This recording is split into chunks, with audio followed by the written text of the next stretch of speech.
है और इसी को लेके बड़ी चर्चा तेजी से चल रही है और इस पर बड़ी दिक्कतें और बड़ी परेशानियों का सबब होता चला जा रहा है। मैं बार बार कहता हूं कि आखिर इससे क्या बेनिफिट और क्या होने वाला है, क्योंकि ये सब की समस्या बनती चली जा रही है।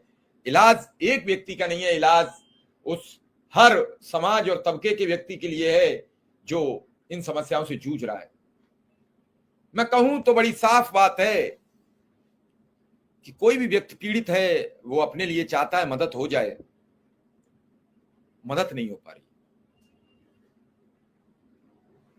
नेताओं से बात करो तो बड़े सटीक जवाब देते हैं, सटीक बात करते हैं और फिर शिक्षा में अनुदेशकों की समस्या सुनो तो ये लगता है कि बहुत भयंकर त्रासदी झेल रहे हैं। मैं आज देख रहा था ट्विटर पर एक महिला अनुदेशक है और मुझे लगता है कि उसने मुझसे 2-4 बार फोन पर बात भी की है। वो आज लिख रही थी कि जाने क्या क्या लिख रही थी, हालांकि वो मेरे लिए मेरी बहन जैसी है, मैं उसको क्या कहूं। लेकिन मैं सोचता हूं कि ये आखिर इन्हें भगवान किसी न किसी का तो गलत कुछ है, उसका अभिशाप भी काम करता है। जो व्यक्ति आपके लिए ही काम करता है, आप उसके लिए उल्टी बात सोचते हो। मुझे सुन नहीं होगी तो उसे कष्ट तो होगा। मैं चाहता तो उसे वहां भी लिख सकता था, लेकिन मुझे लिखना ठीक नहीं लगा।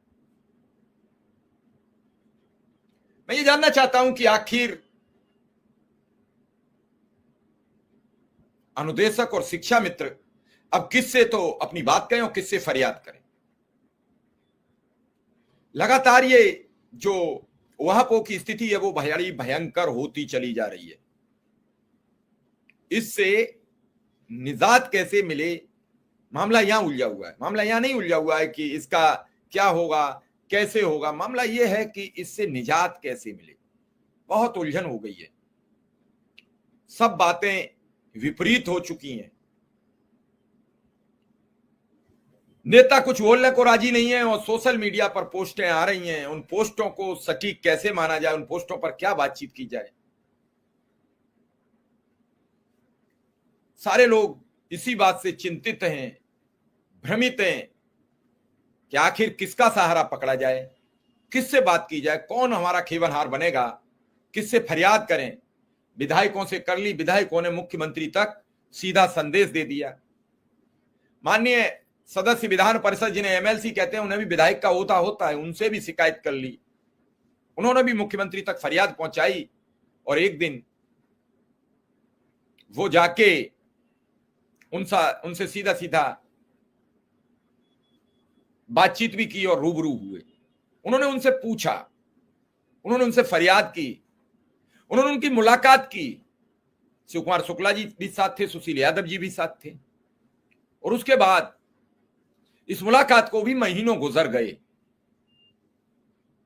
लोगों को लगा कि कुंभ का पर्व चल रहा है और कुंभ में सरकार की बड़ी जिम्मेदारी है, अधिकारियों की बड़ी जिम्मेदारी है, कुंभ का समापन होगा। उससे पहले उम्मीद थी,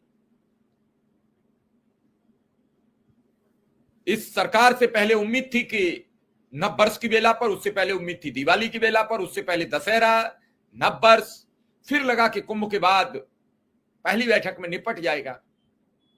पहली हो गई, दूसरी हो गई, तीसरी हो गई। फिर शक ये करी, फिर जानकारी मिली कि अप्रैल में जो सत्र शुरू होने जा रहा है, नए सत्र जब शुरू होगा तो आपके अकाउंट में मानदेय क्रेडिट करने का ऐलान किया जा चुका हो।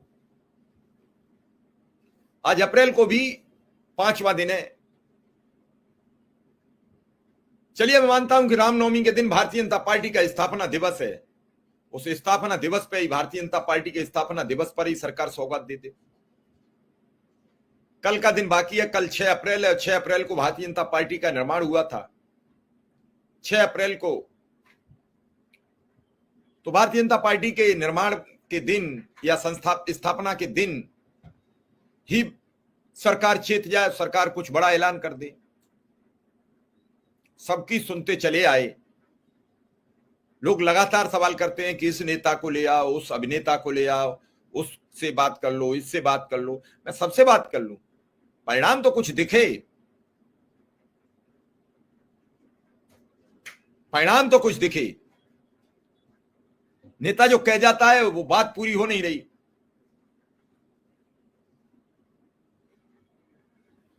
नहीं, बिल्कुल ठीक कह रहे हैं आप लोग कि पहले प्रेरक होते थे, फिर अनुदेशक भी आए कुछ दिन,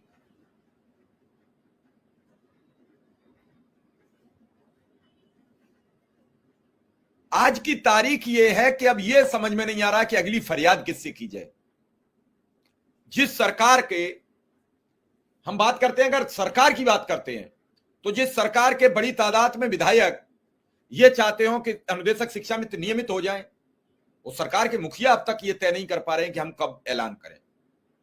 जो अभी 10 जीते उनमें से 3-4 विधायकों ने तो बड़ी ताकत से लेटर लिखा है।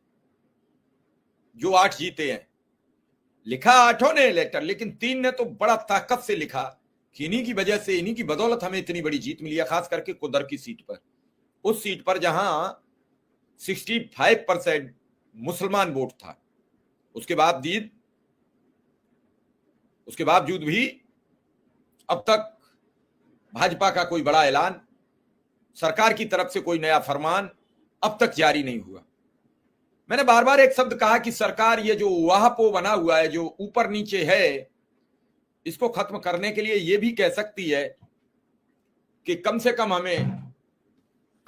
हमें एक टाइम फ्रेम बता दो। हम नहीं रोज आपसे बात करते, मत रोज हमें आप बताओ, लेकिन एक टाइम फ्रेम दे दो, अमुक मंथ में अमुक तारीख को अमुक वेतन दे दिया जाएगा। सरकार के सामने समस्याएं, सब कुछ सटीक हो जाता है।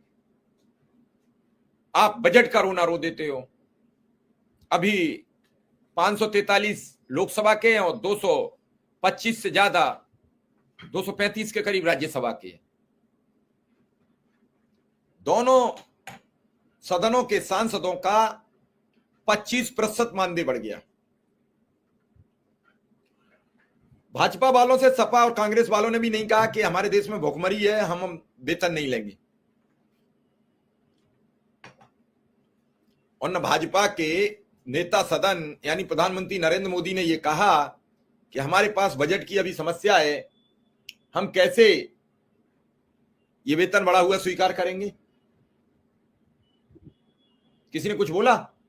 नहीं बोला। यही चलता चला आ रहा है, यही व्यवस्थाएं हैं और इन व्यवस्थाओं का कोई सबूत नहीं है।